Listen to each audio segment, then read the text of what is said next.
Hello and welcome everybody to the We All Suffer podcast. In today's episode, we're joined by Paul Puccinelli. It's actually my uncle, and he's a grief counselor who works with individuals navigating profound loss and the challenges that come with it. Paul has years of experience helping people understand and process grief. So whether it's the loss of a loved one, the gradual decline from chronic illness, or the invisible pain we carry daily, we'll explore what grief is, why our society struggles to handle it, and how faith, love, and acceptance of death can ultimately help us live and grieve well. Hope you enjoy the conversation. Uncle Paul, I'm really, excited to talk to you. We've always had a special bond. We were talking about it last time, and I'm just grateful to talk to you, pick your brain. For everyone listening, though, tell me a little bit about what you do for work. Yeah, sure. And back at you, Cam. Back at you, buddy. I'm a licensed marriage family therapist. I have a practice in Marin County. I meet people in person and on Zoom. And so, I've been practicing for over 13 years. And in the last 4 to 5 years, I've developed a specialty or special interest in working with people in Parkinson's. Right. And that's one particular area. The other is in that 5 year, maybe even last 6 to 7 years, I've developed also a special interest in supporting people in having end of life conversations too. Just not that there's something more, just to practice and or to prepare. So I like this area that I'm in, and there's a lot of different things I can kind of get involved with, and these are a couple areas that I have. But this is where I'm at now, primarily working with clients with Parkinson's and kids, adults, and couples. That's incredible. And what led you on that path? I know you've had a wide ranging career, before that, but what do you think? Was it something inside you that just had that heart? What brought you to that realization that this is what you wanted to do? Oh my God, how much time do we have? Yeah, you can give me the abbreviated sort of version. Abbreviated. Go on about anything you want to talk about. No, that's such a great question. Yeah, you're right. I have a background in corporate technology sales, which I did for over 20 years, and I enjoyed it for a lot of reasons. And then, but it wasn't as fulfilling. There was something missing, and so when there was a downsizing opportunity, and actually when Dominic was born, our second child, it kind of all of that kind of second child and just this downsizing gave me an opportunity to look a little closer in what I really wanted to do when I going forward in the next kind of phase of my life. And so I worked with a career coach, and in that we just worked on what I value, not what it's not so much what I wanted as much what have I learned about myself in the last 20, 30 years of working that I really enjoyed and was really good at. And when we really dove deep into that, I found out that it kind of zeroed in, and I'm going to give you the abbreviated version, is zeroed in on possibly teaching or social work. And then with that, I just did some information interviews and zeroed in on the kind of steered toward social work. And in that, it came into counseling and therapy, being a therapist. And with that, we have a great college locally here that I went to, and I got my master's in counseling psychology. And the rest is history. Really, just kind of changed my life and went into that direction. That's incredible. And I was thinking about this for you because, I relate to you in some ways because you've always had a huge heart and somebody that I consider to be very empathetic and caring. And so when I now look at you doing what you're doing, it makes me happy because I feel like you're in your gifting and you're doing what it seems like you're you're playing to your strengths in a good way. And I just really think that's awesome. And the work you're doing is obviously helping a lot of people. So very cool. Thank Um, you. yeah. So let's dive into just talking about grief. I'm really curious to hear your thoughts on why do you think grief is such a big topic, and why is it so important that we talk about grief, normalize talking about grief, and what is it to you? What is grief? Oh my gosh. Yeah, grief is there. I mean, grief is I'm glad you're bringing this topic up, Cam, and that's why I was happy to be part of the conversation, because I have given it a lot of thought, and had a lot of conversations, and where grief is an important topic to talk about is that people don't talk about it a whole lot. It just kind of it happens. There's people experience losses, significant losses in their life, because grieving is mostly connected to losing something, or can be about to lose something. You often just grieve. You can grieve in advance, but everybody's grief journey and why they grieve is very different. But it's really connected primarily to losses, the way I look at it, and not just someone dying, but just you could just it could be just a significant loss of capability, some functionality. It could be related to a health situation or concern. So it's connected to a lot of different things, and it shows up. The one thing about grief is that the reason it's important to talk about it, because you oftentimes can't tell if someone's grieving. It's kind of it's invisible. You don't. It's not like well, we'll talk in a little. I have a colleague and I have talked about and how you can make grief visible, because they're in our history when people have experienced a significant loss, they might wear black, for instance, Right. or there is, and I don't know historically where it was, but might an armband on the arm could be a significant that someone is grieving, and with Right. that you could you could maybe move towards somebody or ask them, you know especially if it's a symbol of grief, and they could find out more about what's going on for them. But right now, grief is kind of invisible, Right. and And people are doing it kind of alone, it seems, right? Like it's like you said, there used to be these marks and things that people would wear. Like I think about biblically, sackcloth and ashes, and there was there was a visible sign, and there was a communal element to hmm, grieving that it seems to not exist in, at least not in this culture. well, yeah, I mean, this culture where this culture gets a bad rap around supporting people that might be grieving, is particularly in the workspace. Um, not all work. It's all different, but Right. you could go to work for a company and they'll give you 3 days of bereavement, maybe, for instance, and 3 days is nothing. That, I mean, that's nice. It's, I mean, better than nothing, but it's not enough. When someone's grieving, um, they are gonna need more than 3 days, for sure. Mhm. Um, and so needing, so where supporting someone through their grief, it's lifelong.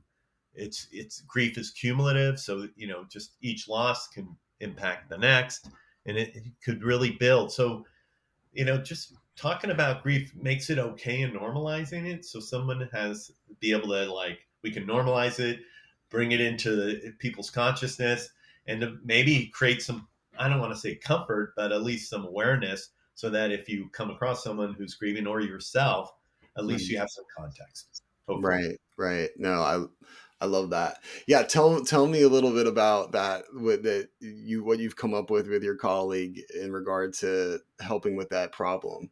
Oh, about making grief visible because Yeah. it's invisible. Well, going down this path of being grief being invisible because it's an injury of the soul, um, is. is my colleague and I at the time, we were working in our education and training company called Dialogues, and that's DYAL, OGUES, Dialogues. And we came making grief visible. We ended up, well, she came up with, and through a kind of a chain of events, something called a heart on your sleeve. And you can see here, I don't know if I have two hearts on my sleeve. I have one right here. This is the one my colleague came up with. She knows an artist that had scrap metal, but the scraps, believe it or not, were cut into heart shapes. And so, and the scrap metal's different colors. And so, pretty ingenious. They come in different shapes and sizes and colors. And then you just this one is blue, and then behind it's a magnet, so you can see that it's on my sleeve. Now when I've worn this, people are, hey, what do you got on your sleeve? And you can just, I got a heart on my sleeve. What do you think? And they go, well, why do you have a heart on your sleeve? And it's an opening. I mean, it's just an opening. Here, the other side, the other sleeve I have is an embroidered heart on my sleeve, which your aunt, my sister, did for me, because So cool. she knows that, she kind of took the concept and kind of did something special with it. But I just, it's a simple little gesture. It's kind of like these, you see ribbons, people have different color ribbons on their, on their lapel or their chest. I mean, Yeah. it's No, just small, yeah, it's small way. important. And have you seen that? Yeah, obviously you've probably gotten positive results from wearing something like that, or have you seen some of your clients give you some reports of what they've experienced wearing the heart on their sleeve? No, I haven't. I haven't. It hasn't been something I've given clients. Oh, okay. Uh, it's just to be. It's just something my colleague and we personally worked with, Got it. and so I can't. It's been a while since I've talked with my ex colleague, but We should we. start a business. We got to sell these shirts online. We got to get the movement. We got to get the heart on the sleeve movement going. I'm The a heart on the believer. sleeve. It's definitely yeah, I told my sister I love it. I love what she did.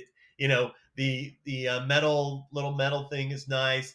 I mean, it's definitely it's something my colleague and I played with at the time, and I know it got people's attention if they Yeah. noticed it at all, and it just opens up the conversation, because you want to, Yeah. like you said, people are alone with their grief, and so um, and I think it's important for them to have a way of Yeah. visibly letting people know that there is an injury, because grief, we look at it as an injury of the soul, um, Right.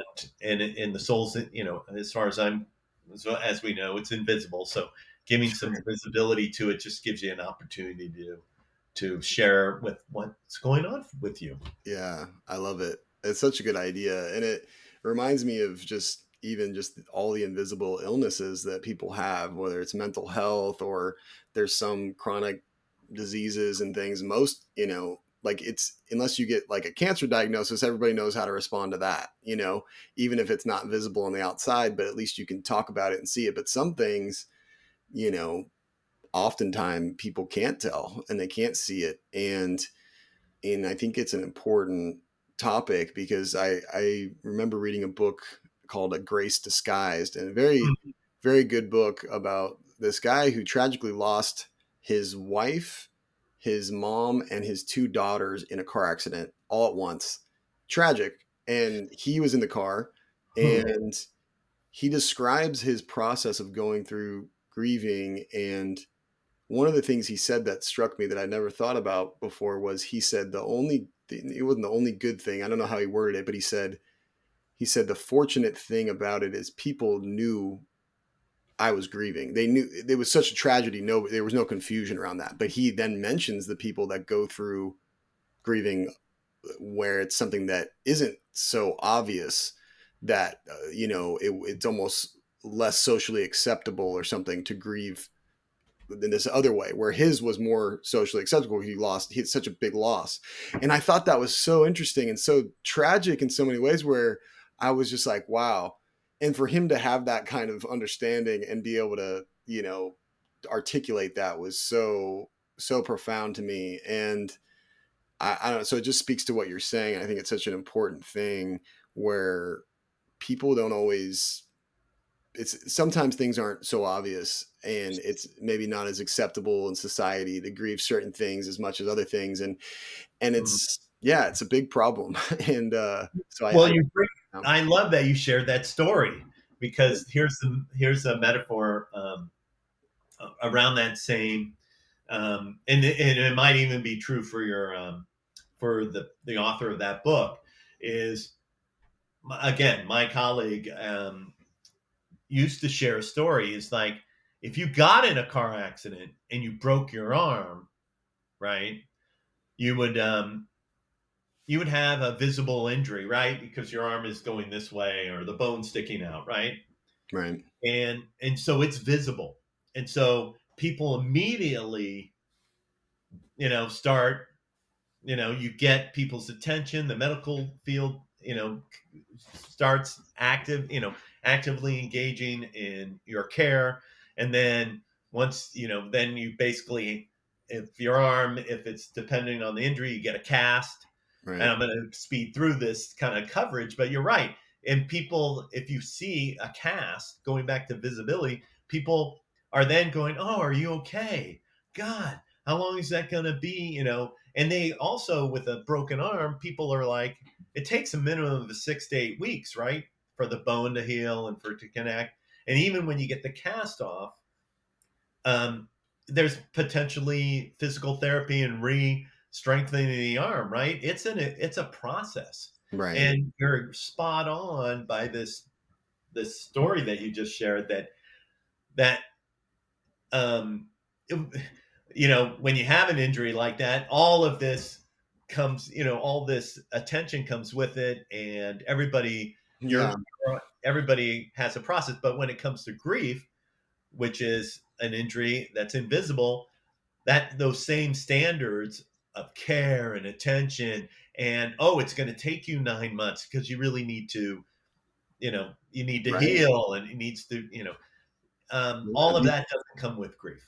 Right. These things aren't taught in our society, at least not broadly, at least not enough, right? Like, you're doing great work, and we need more people like you. We need more awareness. And that's why one of the reasons why I want to do this podcast, because yeah, there's this, and this can speak to maybe the death phobic nature of the culture and society in general. But like, I think there's a lot around what you're saying in terms of this visibility and what could help it be more visible. And maybe you have some ideas, because it is a process. There's a quote that I like from C.S. Lewis. He said, "I thought I could describe a state, make a matter of sorrow. Sorrow, however, turns out to be not a state, but a process." And Mm. and I think that's very, true. And he wrote a good book that might actually be from the book he wrote, A Grief Observed, which was about his wife who died, who he was only married to for a short time, because I think she passed of cancer. Like, even she had the diagnosis, I think, even when they got married. So pretty profound book if you haven't read that one. But I'd love to hear your thoughts on, yeah, a little bit more. Tell me a little bit more about what you think about kind of some of the societal thoughts around grief and maybe the death phobic. I think I might have learned that word from you. And I know that book that you turned me on to, Die Wise. I want to talk about that, because I started, reading it. I haven't finished it, but I really think he has a lot of good things to say about, you were even talking about the medical industry, and he dives right into that right away, right? Talking about kind of this detached way of dealing with death, but also this kind of hurried way of like, let's fix something. And that's all good and fine. But there's this nuanced, very complicated conversation around like how we as a society and as people don't know how to die wise or die well. And there's not teaching around that. But I think that's also because we aren't, I think it's connected to this grief thing. We're not taught how to grieve. We're not taught how to process to sorrow and go through the process and I think that's also related with suffering, because I think grief is suffering. It's pain. It's hard to deal with pain. It's how we deal with pain and these hard emotions like sadness. And I think, part of it is we don't know how to die well. We don't know how to suffer well. We haven't grappled with even overcoming our fear of death. And I think that's what ultimately a lot of the end thing that we could talk about. I mean, it all comes down to, I think that is there's this big fear of death in everybody. And so I just love to hear some of your thoughts on kind of what you've experienced and what you could see maybe in society that could change, that you'd wish it would improve based around what we're talking about. Cause I know you have a lot of experience with it. Oh my gosh. Well, if we talk about death, it might happen. No, it's like, it's scary. People are like, I don't want to talk about something I don't, that I'm not looking forward to. Right. And it doesn't have to be, well, the first thing I want to say is talking about death or doesn't have to be scary. And particularly my stance is and when I was working with in educating and training people around how they can have what we called at the time a catchy phrase, courageous conversations, or a conversation about what matters most to you if you were given a life-limiting diagnosis. And our goal was to have that prompt. If someone told you you only had 6 months to live, or you have a life-limiting diagnosis, what matters most to you? Really, it's just a prompt. And our we wanted to just hopefully have that prompt and encourage people to have that conversation before they were in that situation or in that state or in a crisis.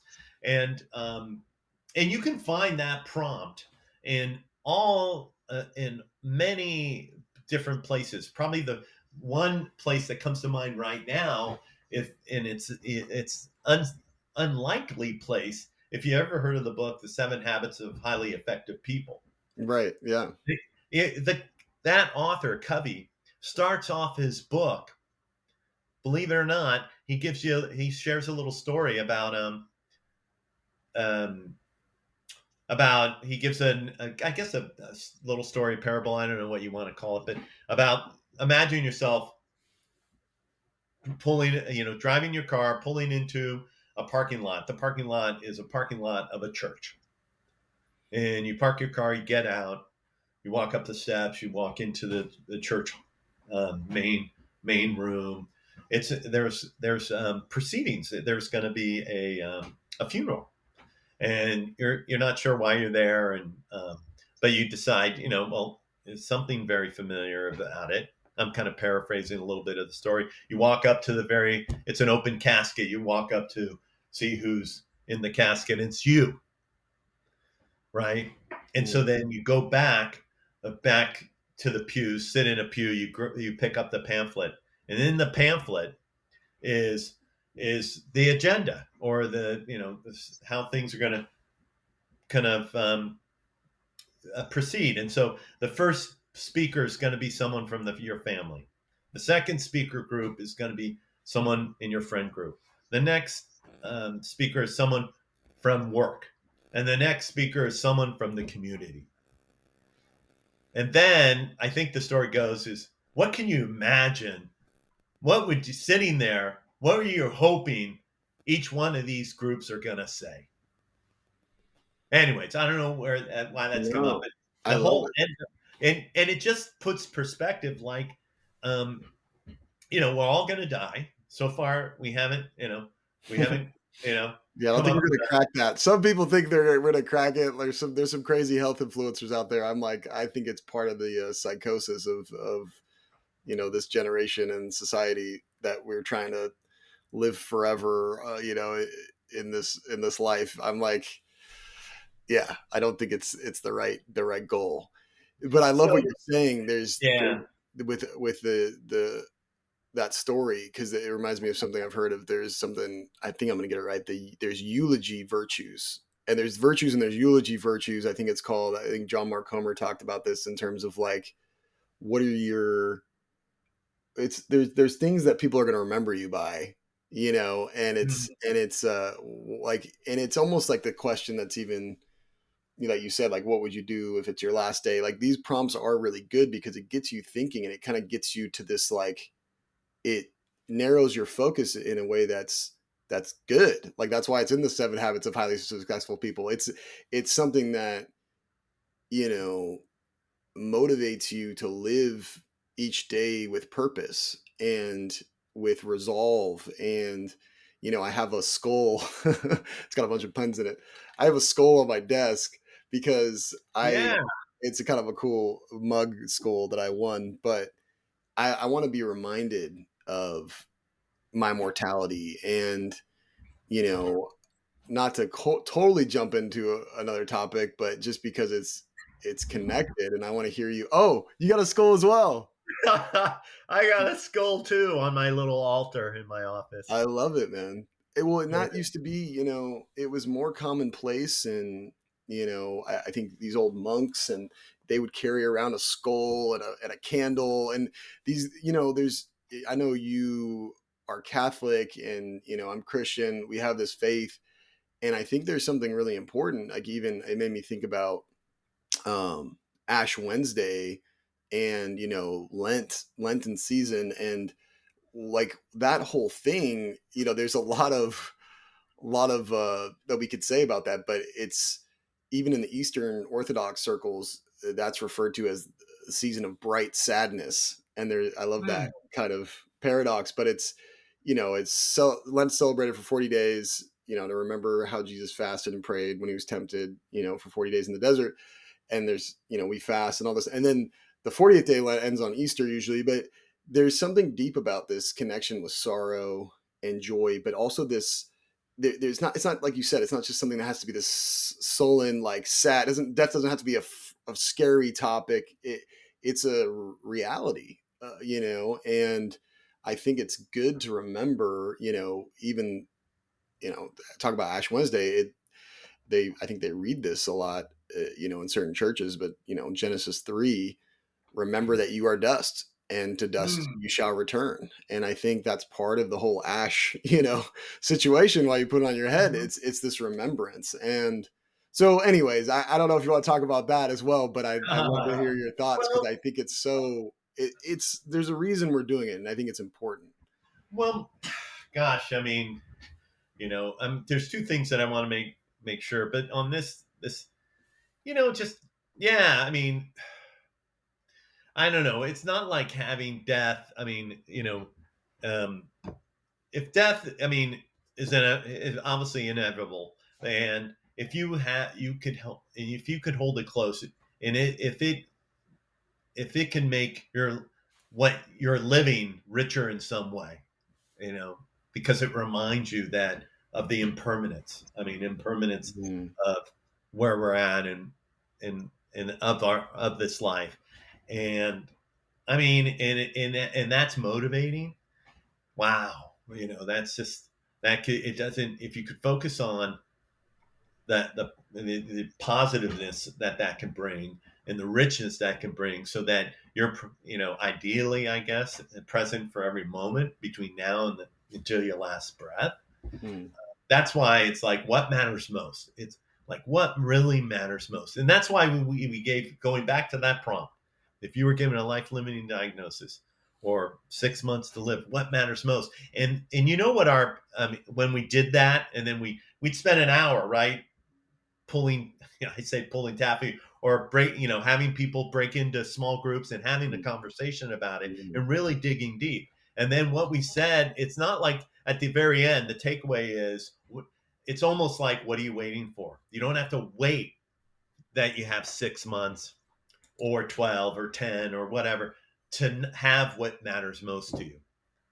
Have it today. Have that conversation. Have that, you want to connect with so-and-so, do that. You want to go there, go, within your means, have what you want today. It's all about now in the present moment.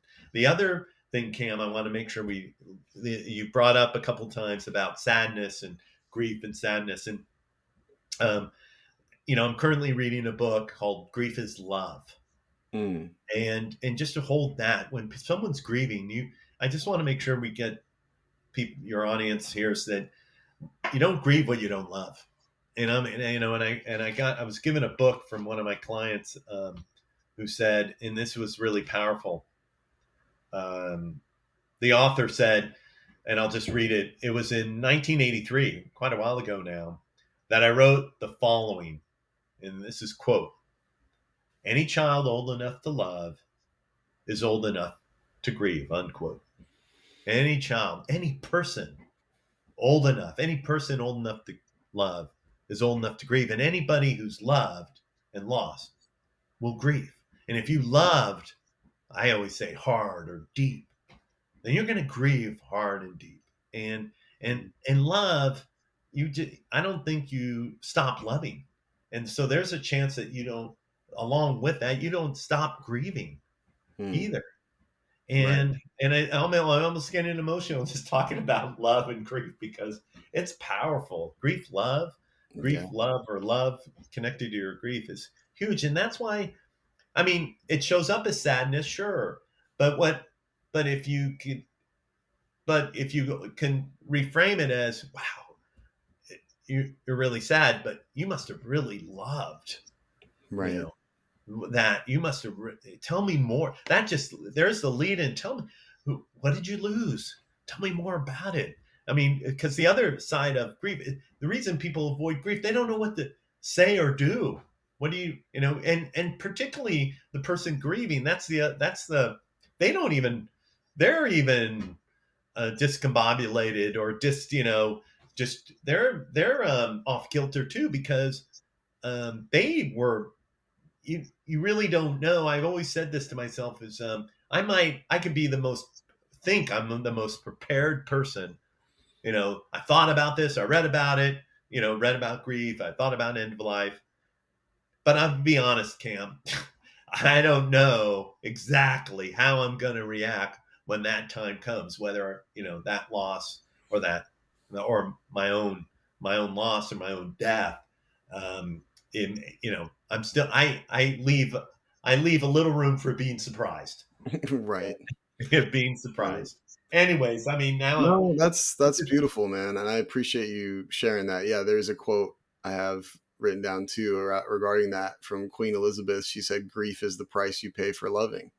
And it's exactly what you said. It's, you're old enough to grieve, you're old enough to love, you're old enough to grieve. And it is something that all of us are going to experience, because we're all going to love people and lose people and lose things that we love. And it's an important part of it. And just something you said, if you could articulate a key, because it was so good. I was lost in what you're saying, so I forgot my thought, but it was beautiful, because I'm curious for you though, like, I love that you're even just humble enough to say, "Hey, I'm not an expert at this. I'm still open to being surprised." And it's allowing yourself to feel. And I guess for you, and is that something with your clients and for yourself that, oh, that's what it was, because you were talking about how people have a hard time knowing what to do when someone's grieving, or knowing maybe what to do themselves. Is that something that you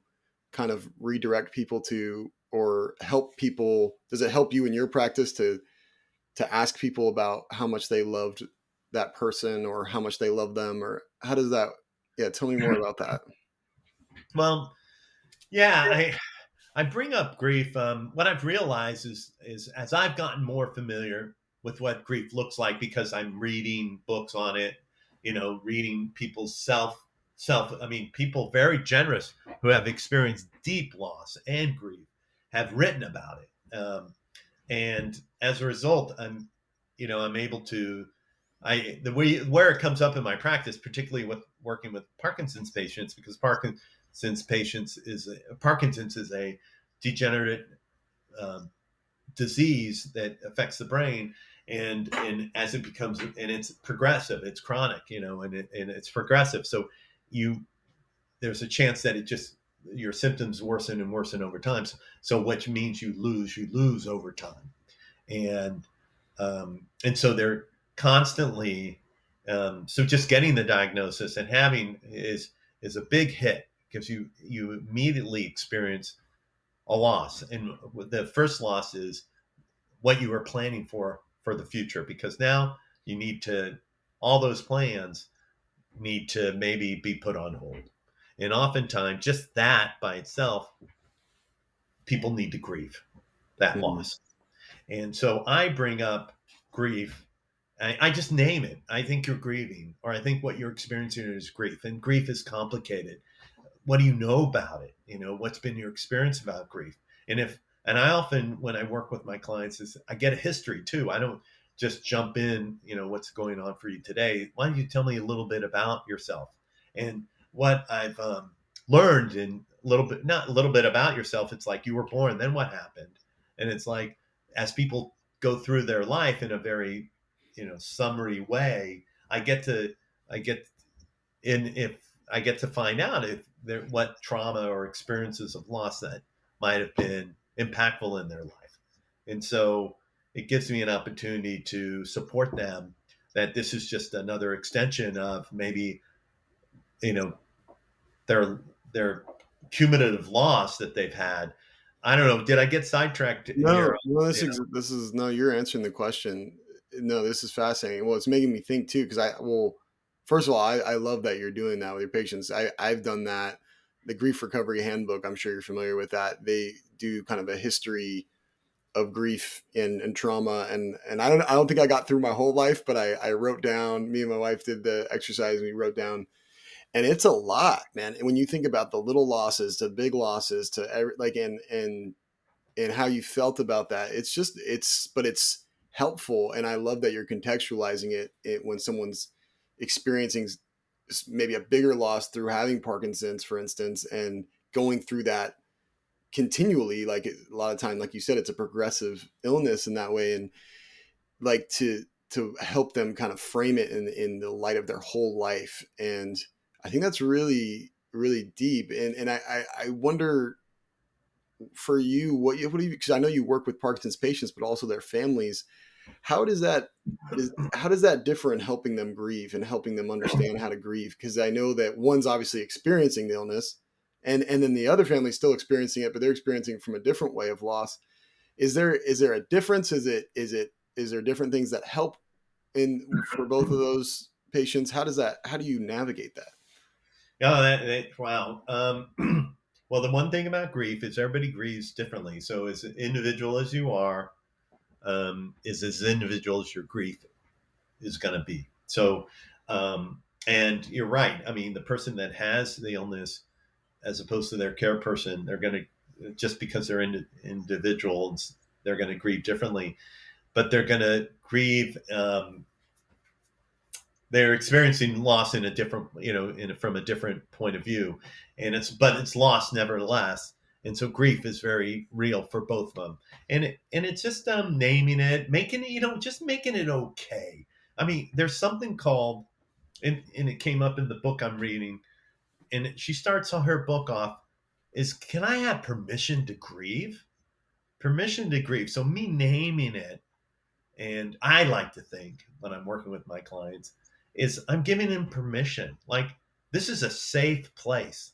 I'm someone who can hold this with you. I mean, from a therapeutic standpoint, and I'm sure as a spiritual director or spiritual support person, and the people that it's like giving permission, letting people give. I'm going to even get a little emotional here, because that's what I like to think I'm doing by naming it, and then letting it unfold, letting it continue to express itself. I don't pretend that I know how it's all gonna move. I love this. I love this other this again, this book I'm reading, Grief is Love. She talks about the infamous stages of grief. and how there is no stages. This grief isn't linear. Right. And in fact, she mentioned something new that I didn't even know, Cam, is because Elizabeth Kubler-Ross is connected to is connected to the original stages of grief. And what she said was it was taken out of context. Her stages were related to people that are actually actively dying and being and actually engaged in that process. And I don't know if this is true because I haven't fact checked it, but I'm assuming she might have fact checked it herself. And the author is saying that it's specific to someone actively dying, not people who are left grieving, and that they're going to go through these stages. So, there you go. I mean, people want to hold on to something because they need something, and we need something to hang on to, because grief can be, grief is connected to so much, people getting dysregulated emotionally, physically. I mean, it's a physical thing. It's an emotional thing. I've already mentioned the soul. It's injury of the soul. So people need, it's important for people to have something to hang on to, because you don't want to get lost in this. And so if you can turn towards someone who's grieving in a way that and you're not afraid of it, and you're really, it can be incredibly supportive, Cam. Yeah. No, I love that. Thank you for articulating that. Because, yeah, I've heard that. Like, there isn't, although I found those stages of grief to be helpful at different times, I think it can be limiting. Like, there's no, like you said, everyone's individual. Everyone grieves different, right? There's not going to be necessarily this, and I've heard that too, that was taken out of context. And it was actually something that, because you were talking about, just as we're talking about Kessler, I think it was, they also said that if they could add another one, it would be meaning, or finding meaning. And I thought that was really beautiful too, in terms of just to comment on that, because I think part of something that's really helped me battling my own invisible illness, if you will, with chronic health challenges throughout my life, and still to this day, is finding, like, not just the why I'm suffering, not that, but more like why, like, there's something to learn in it though. And I've found, and it's not just like some depressing thing and this is just life and we're all gonna die, it's this morbid thing. It's just like there's something beautiful in it, in the terms of, like, I don't know, I read a lot of the Bible, so I think in terms of spiritually and all the lessons there with suffering, and obviously Jesus being the ultimate example. But we're good to get back to the Lent conversation and all that. Like, he got it said the Spirit led him into the desert, right, to be tempted and to be tested.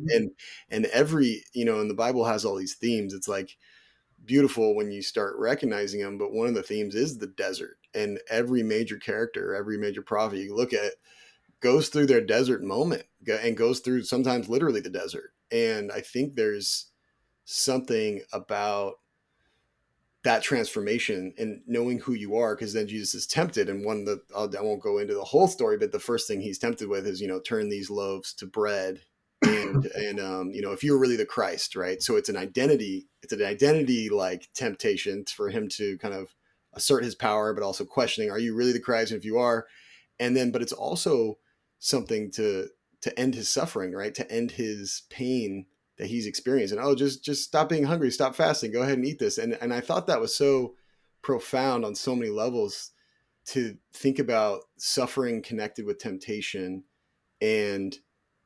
But there's also this triumph, that you can get through it in knowing who you are, knowing who God is, getting this comfort in it. And it's also, I guess, what I'm trying to articulate too, that I feel you're saying through everything you're saying. I get this theme too of how can you experience joy without experiencing sorrow? How can you experience, like, you know what I mean? Like, there's some, like, what would life be if there was no suffering? What, if there's no low, then there's no high. There, everything's just even. Oh my God, Kim, I love you. I love you. I love that you just bring it all. You bring it all, buddy. you're just you're getting in a whole different, yeah, no, you're right. You can't, I mean, but God, the work you're touching on a really profound concept of, um, it shows up in different ways. The things that, the duality of things, like, you and I have a skull, right? The skull, for instance, the duality, like you can't, the skull here is sure, maybe a symbol of death, but also of life, right? Mm. And then, and it's, once, two sides, it has everything. I look at it, what you said is, I always look at, describe things as you look at it, and then you turn it over and see what's on the other side. Right. And it's like, you can't have suffering without, what did you say, joy, I guess, Right. or you can't love without law. I mean, I don't know, law, or Yeah. It's all connected. You it's, can't separate the two. you can't separate the Because how two. are you And going to experience love without knowing loss, and how are you going to experience loss if you didn't love? It's you can't separate them. And it, it you really can. And what's beautiful is there's teachings on, with both those. It's really important to see the teaching of both those, and not just close a blind eye to, hey, I just want to see the joy, right? right. um, and just focus on that, and then you're ignoring a completely, I mean, if that's the angle you're taking, then you're totally missing this other piece, in which can be just as valuable, is Correct. what you're talking about. And you're right, the Bible, yeah, the Bible's full of stories, because they want to teach they want you to teach it. They want you to learn that, hey, there's a lesson on both these, the Right. desert, and having something to eat, a Yeah. little starving, and a little fasting, and some And some food. Hey, feasting too. Yeah, there's feasting and there's fasting for a reason. There's celebration and there's, that's why Ash Wednesday isn't just about fasting. Like there's a feasting at the end.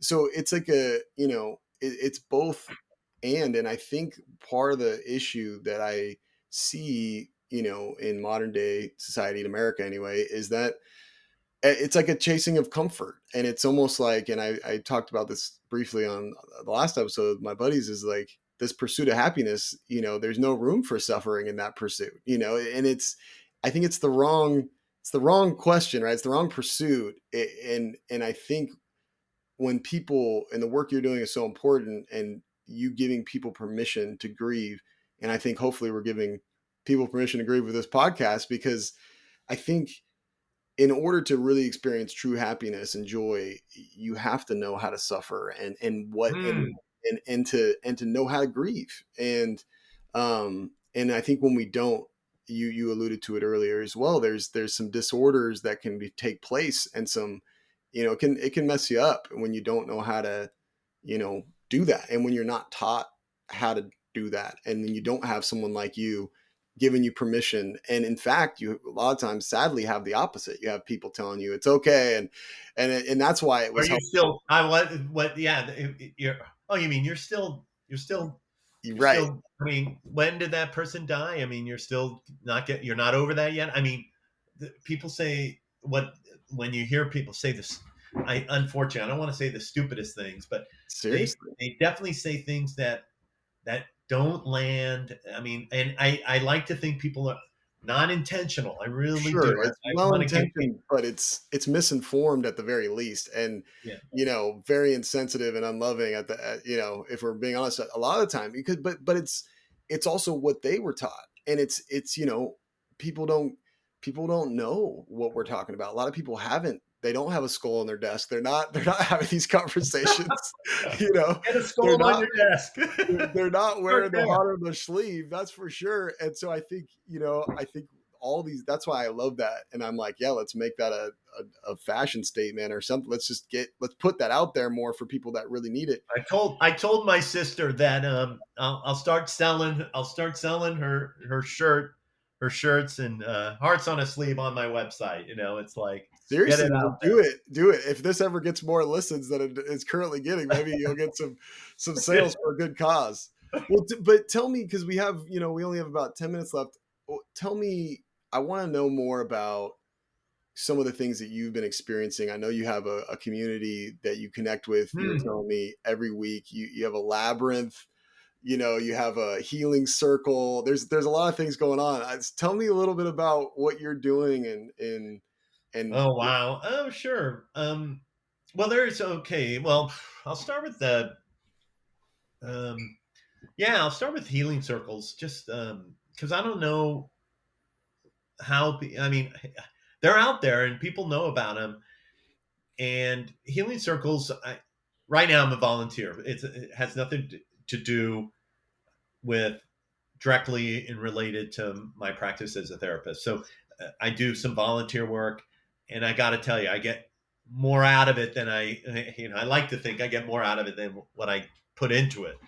And it's one of those things where healing circles happens to be just a really good um, resource for anybody out there. There's many different healing circles. I happen to be a volunteer for living with grief and loss, and also a healing circle. I volunteer regularly for living with cancer. So these are two healing circles. But the one on grief and loss is a unique healing circle where we've been doing it since the pandemic.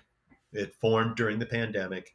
It's a 6 circle series. So it's, and each circle has a specific theme. And so we really want people to come into the circle and have permission to be witnessed and listened to in a supportive way. We some of the agreements that we have within healing circle, resist the urge to fix or solve, but just be witness. The agreement is to listen generously.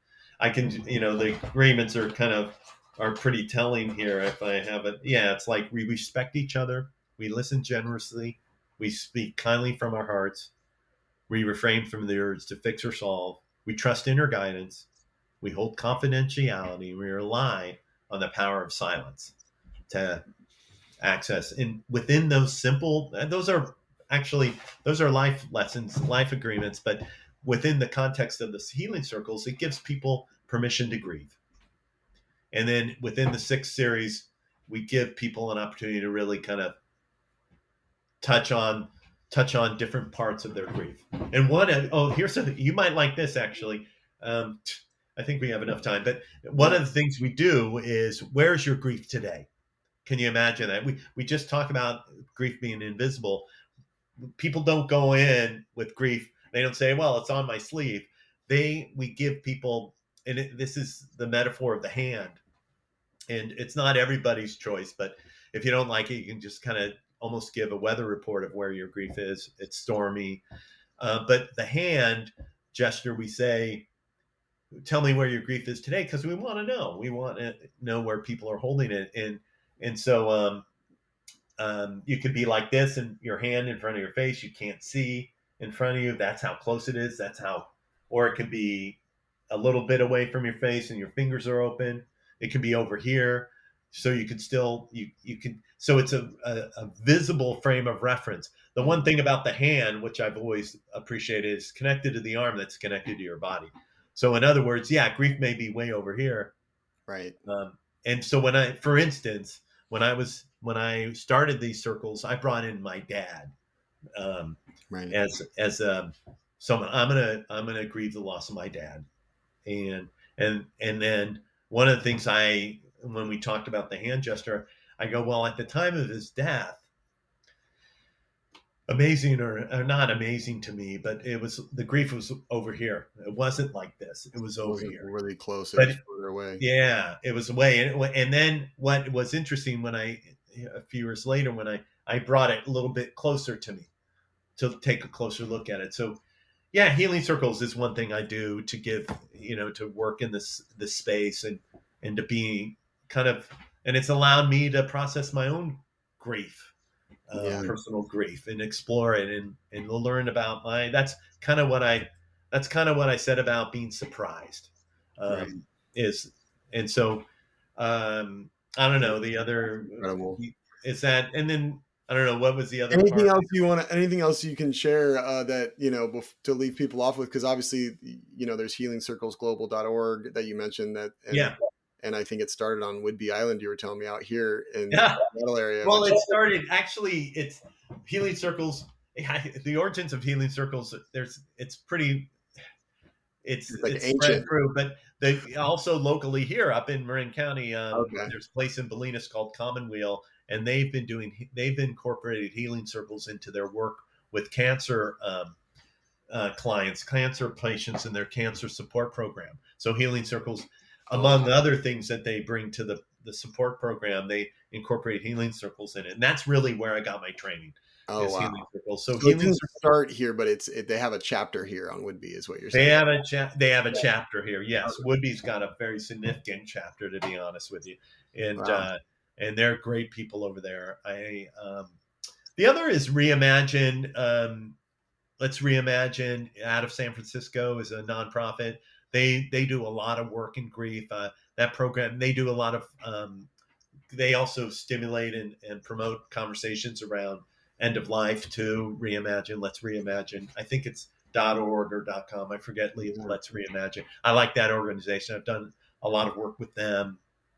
And what I'm currently doing now is, like I said, in my own practice, grief shows up in the work I'm doing with my Parkinson's clients and their care persons, but also it just shows up even in my one-on-one clients that don't have Parkinson's. It's just, change of life, circumstances, we all experience grief. Like, I like what you said, Cam, earlier, big and small.